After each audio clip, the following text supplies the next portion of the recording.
السلام عليكم. لا تنسوا الاعجاب بالفيديو والاشتراك في القناة تشجيعا لنا لنستمر بنشر المزيد ان شاء الله. نعود للحديث عن مواجهة ريال مدريد وختافها التي انتهت لصالح ريال مدريد بانتصار بهدف اسينسيو جاء في الشوط الثاني. هناك 3 عناوين كابتن طارق: انتصار معنوي مهم، مواجهة الإياب بمانشستر، وإصابة كامافينجا.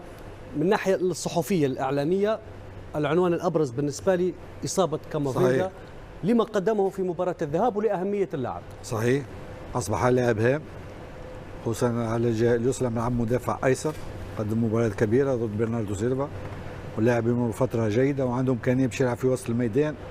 ولهنا قوة كامافينجا أنه يلعب بالأول كمدافع أيسر ثم يلعب في وسط الميدان، وهذا هام جدا بالنسبة للفريق، يعني بدون تغيير، بدون ما تغير انك عندك امكانيه باش يلعب جوكر. عندك جوكر اللاعب هذا عنده امكانيه باش يلعب على الجهه اليسرى، متعدد الوظائف. وهذا هام.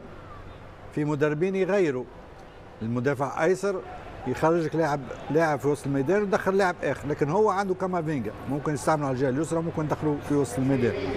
ان شاء الله تكون اصابه خفيفه لانه لاعب هام جدا، لكن شاهدنا انه لما غير دخلوا العمالقه، دخل مودريتش، دخل كروز، دخل 3 لاعبين، فينيسيوس، تغير كل شيء، تغير شكل الريال. وشاهدنا الريال كان عنده امكانيه باش يضيف اهداف وسجل هدف اخر عن طريق فينيسيوس. لكن اللي انا دائما يعجبني هو اللاعب بصراحه، لاعب اسانسيو. لاعب اسانسيو اكثر لاعب يسدد على المرمى، دائما في كل مباراه يسدد 4 5 كان من اولويات اللاعب، اولوياته هو التسديد، لانه يستغل قوته. هو اللاعب الممتاز وين؟ يستغل قوته. فينيسيوس لماذا فينيسيوس لاعب جيد ولاعب ممتاز؟ لانه يستغل قوته والمراوغات، يراوغ، يستغل القوه نتاعو. بالعكس في مدربين دائما يعطي تعليمات باش اللاعب يستغل امكانياته الفرديه وخصوصا القوه نتاعو. اللاعب اساسا القوه نتاعو في التسديد ودقه التسديد نتاعو دائما على الاقل بين 3 خشبات، سدد 6 7 تسديدات في المباراه. وهذا شوفوا التسديد هذايا معناتها حتى قبل بعد التسديده هذه سدد تسديدات اخرين كان في الشوط الاول ايضا سدد. ولهذا اعتقد ان اسانسيو من اللاعبين الهامين جدا في ريال مدريد، سواء على دكه الاحتياط او لما يلعب اساسي. اللاعب هذا يعطي اضافه كبيره للفريق. لكن بالنسبه لدخول مودريتش، حتى مودريتش 20 25 دقيقه 30 دقيقه دخل في الدقيقه 61، فينيسيوس دخل في الدقيقه 61، لعبوا 29 او 30 دقيقه، هام جدا تحضيرا للمباراة. لكن أسوأ شيء بالنسبة للمدرب هو إصابة اللاعب كامافينجا.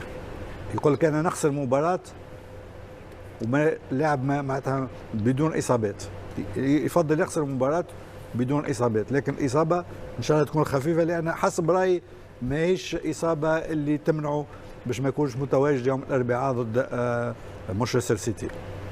وائل، توني كروز مطلع الشوط الثاني دقيقة 61 3 تغييرات: مودريتش، فينيسيوس، دياز، غيرت شكل الريال. مع هذا أعيد وأكرر، الخشية على الريال في السيتي من غياب كامافينجا في حال تأكد غياب اللاعب، وربما يحسب للاعب كذكاء من اللاعب طلب لتغيير تفاديا لتفاقم الإصابة. ممكن يكون هذا. هو انا ما شفت لقطه الاصابه مره ثانيه يا مهند، الاصابه ممكن تكون خطره، لان اولا ما حصلتش كدمه. لو كدمه كانت تبقى ممكن يبقى فيها احتكاك بسيط او انما فيها التواء. الالتواء ده ممكن يكون شيء في الاربطه او حاجه، فنتمنى له السلامه. لاعب في افضل فورمه بالنسبه له وظهر في مباراه الذهاب بشكل ممتاز جدا. انما الاصابات في عالم الكوره موجوده ووارده. هو سابه على اساس ان هو لاعب صغير عنده الحيويه وعنده القدره انه يلعب ولكن انا اشوف انه كان لازم يخرجه بدري شويه. لاعب مهم جدا في مركزه، هو الافضل. لما لعب مندي لسه راجع من اصابه مش جاهز بدنيا، انما اللي غير المباراه مهند فينيسيوس. لاعب عنده الحلول وعنده الامكانيات الممتازه، ووصل لدرجه من الثقه ان هو قدامه 2 3 مدافعين بيعدي منهم عادي جدا. فهو اللي غير المباراه. شوف الهدف اللي احرزه واتلغى للتسلل، الثقه اللي عنده تحسن جدا جدا. طبعا دي كانت مشكلته، موضوع الانهاء انهاء الفرص على المرمى، تحسن فيها جدا، بقى عارف امتى يباصي وامتى هو يشتغل على الجول. فمباراه فيها مكاسب كتير جدا لريال مدريد، راحه كريم بنزيما، راحه رودريجو، راحه روديجر، الاطمئنان على العناصر اللي ممكن تبقى راحه فيها مودريتش إضافة. ايضا اللي لعب تقريبا نصف ساعه، راحه كروز بالظبط. فمباراه فيها مكاسب كتير جدا. اصابه كامافينجا ان شاء الله تبقى خفيفه ويتواجد. هو الشيء اللي يطمن لو اصابه خطيره لا يمكن ان يمشي عليها. هو خرج وقف ومشى على الاصابه، لكن هي الفكره في المده.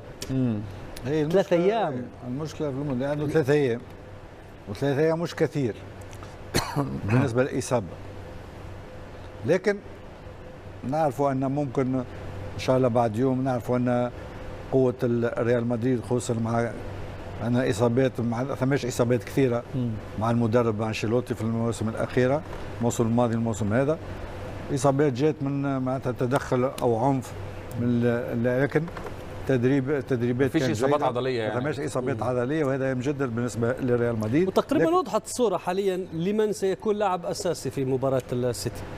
التغييرات مثلا ممكن المحور الدفاع مش عارفين، لان روديجر قدم مباراه كبيره وعرف اللاعب هالاند، نقولوا احفظ اللاعب هالاند. ميليتاو باش يدخل مانيش عارف، ألابا وين مشى يلعب، يا اما على الجهه اليسرى يا اما في محور الدفاع. واذا غاب كامافينجا مين مشى يلعب؟ يعني لا يمكن يغامر ب اذا غاب كامافينجا يلعب ألابا على الجهه اليسرى ويلعب ميليتاو او ناتشو. ممكن ناتشو يكون ايضا حل. هو ناتشو يلعب يقدم مستوى جيد، لكن بالنسبه للمدرب ممكن ألابا وممكن ميليتاو واللاعب روديجر في محور الدفاع. اذا كامافينجا مش حاضر في وسط الميدان ممكن مودريتش وكروز يا اما تشواميني، بكره اكثر تشواميني يلعب لاعب ارتكاز دفاعي، لانه بالنسبه لي في حاجه مازال، لان وين قوه مانشستر سيتي؟ ان لاعبين وسط ميدان يمشيوا كثير، 3 4 رودري يمشي، دي برون يمشي، اللاعب غاندوغان يمشي، ولهذا حاجه الى لاعب ارتكاز معناتها يحاول ان يغطي المدافعين، لاعبين ينطلقوا من الخلف، ولهذا كروز ما عندوش امكانيه باش يقوم بالدور عشان كده يا كابتن انا اروح لكامافينجا محور ارتكاز ويلعب جنبه كروز ومودريتش. طيب حنعود لك في هذه النقطه، ولكن دعنا نستمع في هذه الاثناء مع مراسل قنوات بين سبورتس جمال الجبلي ماذا قال كارلو انشيلوتي. مباراة تبدو غريبة، لأن ربما ريال مدريد لم يكن في حاجة إلى النقاط، وختافي كان يحتاج إلى نقاط في أمس الحاجة. هي ليست مباراة من أهمية كبيرة، ولكن ختافي دافع بصلابة خاصة في الشوط الأول، وبعد ذلك عندما تقدمنا في النتيجة كانت مباراة أسهل. كان من المهم الفوز بهذه المباراة. هل كان من المهم الفوز بهذه المباراة؟ الهم أن يكون لنا ديناميكية إيجابية من أجل الاستعداد لمباراة يوم الأربعاء. وكيف حالة كامافي؟ أعتقد أنه تعرض لضربة وسيتعافى سريعا، ليس هنالك مشكلة للأربعاء. أعتقد أن كل اللاعبين سيكونوا متاحين لمباراة اليوم الأربعاء. مندي عاد اليوم ولعب بحسيس إيجابية، لذا أعتقد بأن كل اللاعبين سيكونوا جاهزين يوم الأربعاء. ولكن بعد مباراة الأربعاء كيف ستكون بقية المباراة؟ لأن الوضعية غريبة بعض الشيء، ربما غريبة بعض الشيء، ولكن في النهاية بالنسبة لنا هذا لن يتغير أبدا. نحن سنحاول أن نقاتل من أجل أن نفوز بكل المباريات. استمعنا لكارلو أنشيلوتي مع جمال الجبلي، وأبرز ما قاله وائل يبدو لي بأنه غير قلق على كامافينجا، يبدو أنها ضربة بسيطة، وعنده ثقة كارلو أنشيلوتي في عودة اللاعب في مواجهة السيتي.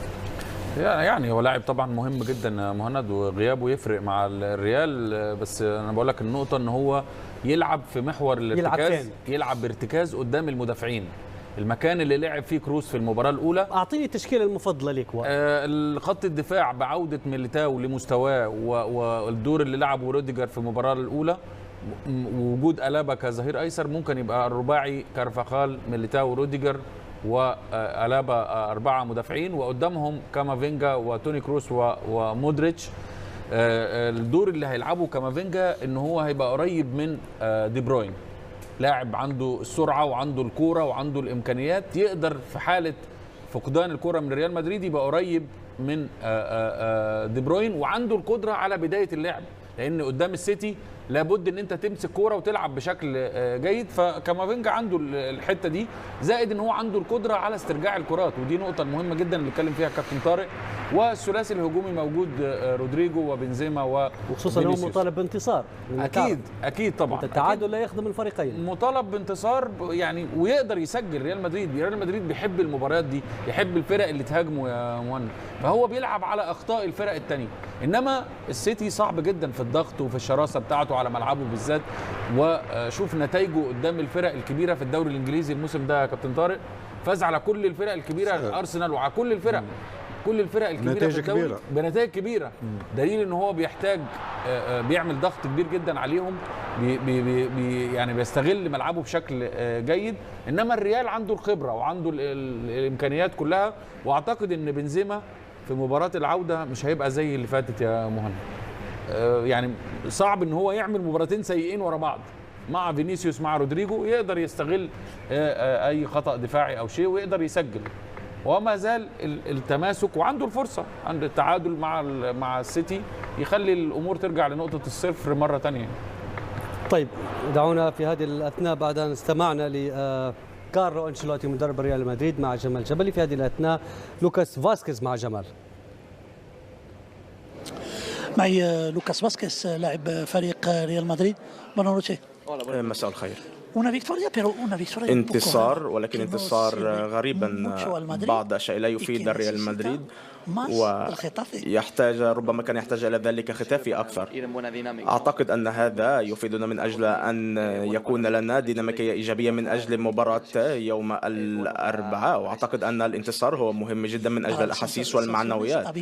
بالنسبة للأحاسيس كان هنالك مداورة، وكان هنالك لاعبون لعبوا أيضا طوال المباراة مثلك. أعتقد أن اليوم كانت مباراة